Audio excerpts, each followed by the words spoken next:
Hi student அனைவருக்கும் வணக்கம். இந்த வீடியோல நம்ம என்ன பார்க்க போறோம் அப்படினா Sri Krishna college of technology கோயம்புத்தூர்ல இருக்கக்கூடிய காலேஜினுடைய ஃபீஸ் டீடைல், அதனுடைய கட் ஆஃப், அதனுடைய கேம்பஸ் பிளேஸ்மெண்ட் எப்படி இருக்குது, அதனுடைய அகாடமிக் எப்படி இருக்குது, ஹாஸ்டல் ஃபெசிலிட்டிஸ் எப்படி இருக்குது அப்படின்ற பற்றிலாம் தெளிவாக இந்த ஒரு வீடியோவில் நம்ம தெளிவாக சொல்ல போகிறோம்.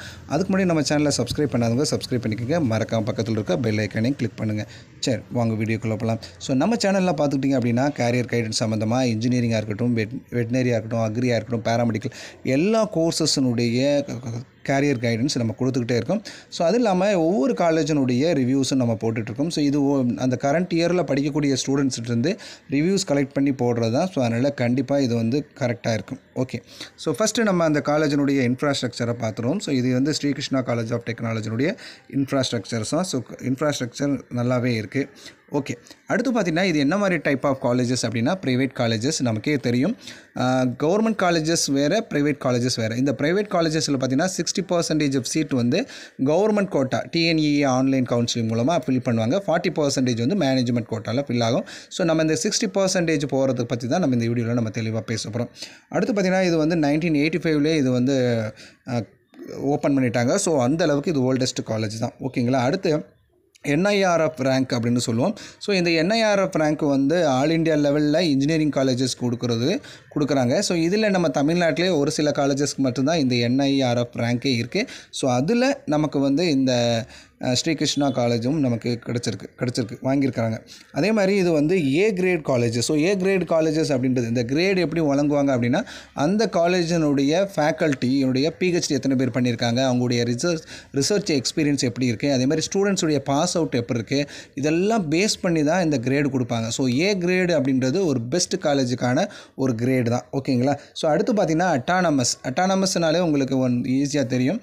ஸோ இவங்க வந்து சிலபஸை ஃப்ரேம் பண்ணுறதும் சரி, எக்ஸாம் கண்டக்ட் பண்ணுறது, ரிசல்ட் பப்ளிஷ் பண்ணுறது, இது எல்லாமே இவங்களே பண்ணிக்குவாங்க. ஸோ அதனால் ஸ்டூடெண்ட்ஸுக்கு கொஞ்சம் ஃபேவராகவே இருக்கும். ஸோ இந்த அரியர் அப்படின்றது ரொம்ப கம்மியாக இருக்கும். ஸோ டிசிப்ளினும் ரொம்ப நல்லாவே இருக்கும். ஓகேங்களா. இது வந்து அப்ளிகேட்டட் டு அண்ணா யூனிவர்சிட்டி. அதனால் நமக்கு வந்து சர்டிஃபிகேட் கொடுக்குறது எல்லாமே ரொம்ப வேல்யூடான சர்டிஃபிகேட்டாக தான் இருக்கும். ஏன்னா applied to the Anna university. Okay, so அடுத்து இந்த ஸ்டூடெண்ட்ஸுடைய ரிவ்யூஸ் எப்படி கொடுத்துருக்காங்க அப்படின்னு பார்க்கலாம். ஸோ இதில் வந்து பார்த்துக்கிட்டிங்கன்னா பிளேஸ்மெண்ட்ஸ்க்கு இந்த காலேஜுடைய பிளேஸ்மெண்ட்ஸ் பார்த்துட்டிங்கன்னா 4.2 அவுட் ஆஃப் 5க்கு கொடுத்துருக்குறாங்க. இன்ஃப்ராஸ்ட்ரக்சர் 4.5 அவுட் ஆஃப் 5 கொடுத்துருக்குறாங்க. ஃபேக்கல்ட்டி அண்ட் கோர்ஸ் கரிக்குலம் என்ன மாதிரி சிலபஸ் இருக்குன்றதுக்கு 4.3 அவுட் ஆஃப் 5 கொடுத்துருக்குறாங்க. க்ரௌட் அண்ட் கேம்பஸ் லைஃபுக்கு பார்த்துட்டிங்கன்னா 4.4 அவுட் ஆஃப் 5 கொடுத்துருக்குறாங்க. வேல்யூ ஆஃப் மணி, நீங்கள் இங்கே ஸ்பெண்ட் பண்ணக்கூடிய மணிக்கு எவ்வளோ ஒர்த்து அப்படின்னு சொன்னீங்கன்னா 4.1 அவுட் ஆஃப் 5. ஸோ 4க்கு மேலே இருந்தாலே அது வந்து பெஸ்ட்டுன்னு தான் சொல்லணும். ஸோ அந்தளவுக்கு எல்லா கேட்டகரியிலையும் ஸ்டூடெண்ட்ஸுடைய ரிவ்யூ வந்து ரொம்ப பாசிட்டிவாக தான் இருக்குது இந்த காலேஜை பொறுத்த வரைக்கும். ஓகேங்களா. ஸோ நெக்ஸ்ட்டு என்னென்ன கோர்சஸ் கொடுக்குறாங்க அப்படின்னா electronic engineering, computer science engineering, power engineering, structural engineering, artificial intelligence and machine learning, civil engineering, electronical engineering, electronics and communication engineering, information technology, mechanical engineering, infrastructure technology. So இந்த மாதிரி variety of courses நமக்கு offer பண்ணுறாங்க. So அதனால் இது வந்து ரொம்ப நமக்கு வந்து கோர்சஸ் எடுக்கிறதுக்கு நமக்கு ரொம்ப யூஸாக இருக்கும். ஓகேங்களா. ஸோ நெக்ஸ்ட்டு நம்ம பார்த்துக்கிட்டிங்க அப்படின்னா கேம்பஸ். ஸோ இது வந்து ரொம்ப ரொம்ப ரொம்ப இம்பார்ட்டண்ட். ஏன்னா நம்ம என்ன கோர்சஸ் படித்தாலும் நமக்கு வந்து வேலைவாய்ப்பு கிடைக்குதா அப்படின்றது தான். ஸோ இந்த காலேஜினுடைய கேம்பஸ்லேயே பிளேஸ்மெண்ட் ஆகிடுறாங்க. ஏன்னா 90 to 95% ஸ்டூடெண்ட்ஸ் வந்து கோர்ஸ் கம்ப்ளீஷன் முடிஞ்ச உடனே கேம்பஸ்லேயே அவங்க பிளேஸ் ஆகிடுறாங்க. ஸோ எவ்வளோ சேலரி அப்படின்னு சொன்னால் மினிமம் அவங்க வந்து 4 lakhs per annumலேருந்து, அதாவது 4 லட்ச ரூபா வருஷத்துக்கு சம்பளம் கிடைக்கிற மாதிரி ஸ்டார்டிங்லேருந்து 11 lakhs per annum வரைக்கும், அதாவது ஒரு வருஷத்துக்கு 11 லட்சம் வரைக்கும் சம்பளம் கிடைக்கிற வரைக்கும் இவங்க கேம்பஸை வந்து கொடுத்துட்றாங்க. ஸோ அந்த அளவுக்கு இருக்குது. அதே மாதிரி டாப் மோஸ்ட் கம்பெனிஸ் வருது. ஸோ டாப் மோஸ்ட் கம்பெனிஸ் வரும்போது தான் உங்களுக்கு சேலரி நல்ல பேக்கேஜ் கிடைக்கும். இன்ஃபோசிஸ், விப்ரோ, IBM, அதே மாதிரி அமேசான், கூகுள், இந்த மாதிரி பெரிய எந்த மாதிரியான ஃபீல்டு, இப்போ மெக்கானிக்கல் இன்ஜினியரிங்னா அதில் இருக்கக்கூடிய டாப் மோஸ்ட் கம்பெனிஸும் உங்களுக்கு வர்றாங்க. ஸோ அதனால் எல்லாமே உங்களுக்கு நல்ல கம்பெனிஸாக கிடச்சிடும். ஓகேங்களா. ஸோ அடுத்து பார்த்துட்டிங்கன்னா ஹாஸ்டல்ஸ். ஸோ கேர்ள்ஸுக்கு தனி ஹாஸ்டல் இருக்குது, பாய்ஸுக்கு தனி ஹாஸ்டல் இருக்குது. ஏன்னா ஹாஸ்டல் வந்து கேர்ள்ஸ் ஸ்டூடெண்ட்ஸ்க்கு ரொம்ப இம்பார்ட்டண்ட்டு, ரொம்ப சேஃப் அண்ட் செக்யூரிட்டியாக இருக்கும். இதில் மொத்தம் 3 ஹாஸ்டல் உள்ளே வச்சுருக்குறாங்க. அதே மாதிரி நான் ஏசி டைப் ரூம்ஸாக அவைலபிளாக இருக்குது. ஒரு சில காலேஜஸில் வந்து இந்த ரூம் ஷேரிங்கே இருக்காது, ஒவ்வொருத்தருக்கும் ஒரு ரூம் கொடுப்பாங்க.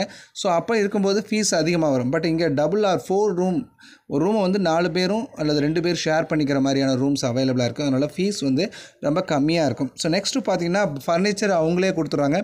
பெட்டு, டேபிள், சேரு, வார்ட்ரோப் எல்லாமே அவங்களே கொடுத்துட்றாங்க.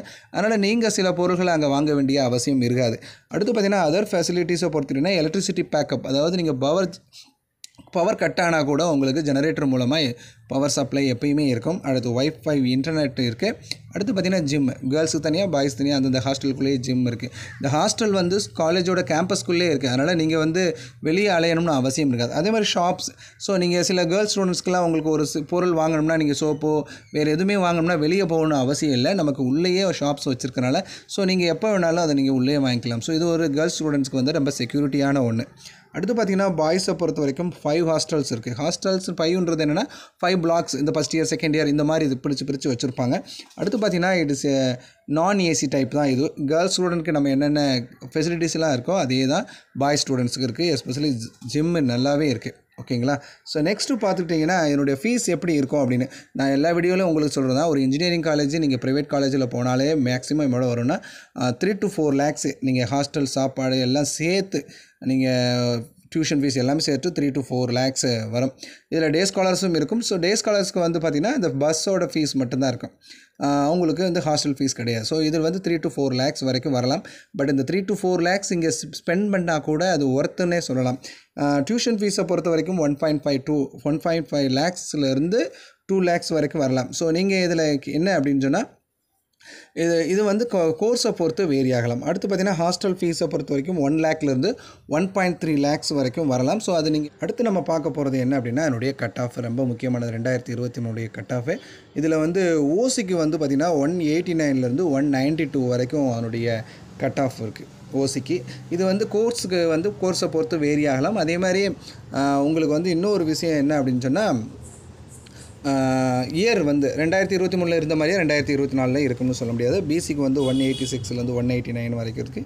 பிசிஎம்க்கு 182.5லேருந்து 188 இருக்குது. எம்பிசிக்கு பார்த்திங்கன்னா 188.2லேருந்து 188 வரைக்கும். ஸோ இது கொஞ்சம் கட் ஆஃப் வந்து கொஞ்சம் நார்மலாக தான் இருக்குது. ஸோ 190 வரைக்கும் இருந்தாலும் 190, 192 இருந்தாலே இந்த காலேஜ் கிடைக்கிறதுக்கு வாய்ப்புகள் இருக்குது.